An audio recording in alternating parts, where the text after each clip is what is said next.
கர்த்தருடைய பரிசுத்த நாமத்துக்கு ஸ்தோத்திரம். உங்கள் யாவரையும் ஆண்டவராக இயேசு கிறிஸ்துவின் இனிதான வல்லமையான பெரிதான நாமத்தினாலே நாங்கள் வாழ்த்துகிறோம். கர்த்தர் உங்கள் ஒவ்வொருவரையும் ஆசீர்வதித்து காப்பாராக. நமது மெய்ப்பனின் குரல் ஊழியங்களின் சார்பாக எங்களுடைய வாழ்த்துதல்களையும் வணக்கங்களையும் நாங்கள் தெரிவித்துக் கொள்கிறோம். பிரியமானவர்களே, மார்க் எழுதின சுவிசேஷம் 3வது அதிகாரம் 2வது வசனத்தில் அவர் ஓய்வு நாளிலே அவனை சொஸ்தமாக்கினால் அவர் பேரில் குற்றம் சாட்டலாம் என்று அவர் மேல் நோக்கமாயிருந்தார்கள் என்று நமக்கு வார்த்தை சொல்லுகிறதை நாம் கவனிக்க முடியும். ஆண்டவராக இயேசு கிறிஸ்து மீண்டும் தேவாலயத்திற்கு ஓய்வு நாளிலே சென்ற பொழுது அங்கே சூம்பின கையை உடைய ஒரு மனிதனை பார்க்கிறார். அப்பொழுது அவர் அவனை சொஸ்தமாக்கினால் அவர் மீது குற்றம் சாட்டலாம் என்று சொல்லி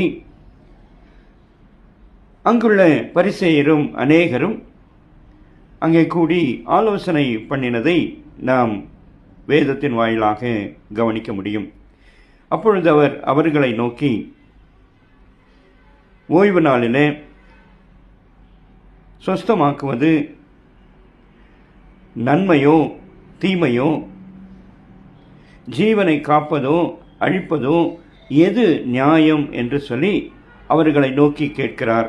ஆனால் அவர்களோ அதற்கு எந்த பதிலும் சொல்லாமல் தங்களுடைய இருதய கடினத்தின் நிமித்தம் அவர்கள் மௌனமாயிருந்தார்கள் என்று நாம் பார்க்கிறோம். பிரியமானவர்களே, இது நமக்கு ஒரு உண்மையை வெளிப்படுத்துகிறதை நாம் உணர வேண்டும். ஓய்வு நாளிலே ஓய்ந்திருக்க வேண்டும் என்று ஆண்டவர் நமக்கு சொல்லுகிறார். ஆனால் ஒன்றை நாம் மறந்து விடுகிறோம். அது என்னவென்று சொன்னால், எல்லாம் மனிதருக்காக, அவருடைய வாழ்வுக்காக கொடுக்கப்பட்டிருக்கிறது. இப்பொழுது ஒன்றை இப்படி நாம் யோசிக்கலாம். சட்டங்கள் எல்லாம் மனிதர்களுக்காக, அவருடைய பாதுகாப்புக்காக, அவருடைய வாழ்வுக்காக, அவருடைய நன்மைகளுக்காக கொடுக்கப்பட்டிருக்கிறது அல்லது ஆயத்தப்படுத்தப்பட்டிருக்கிறது, உருவாக்கப்பட்டிருக்கிறது என்று நாம் அறிந்திருக்கிறோம். ஆனால் அநேகர் அதை எப்படி பார்க்கிறார்கள் என்று சொன்னால், சட்டம்தான் முக்கியம் என்கிற கோணத்தில் அநேகர் அதை கவனிப்பதை நாம் பார்த்திருக்கிறோம். ஆனால் மனித நேயம் எல்லாவற்றிற்கும் மேலானது என்பதை நாம் புரிந்து கொள்ள, உணர்ந்து கொள்ள மறுக்கிறோம் என்பதை நாம் இந்த நேரத்தில் கவனிக்க வேண்டும்.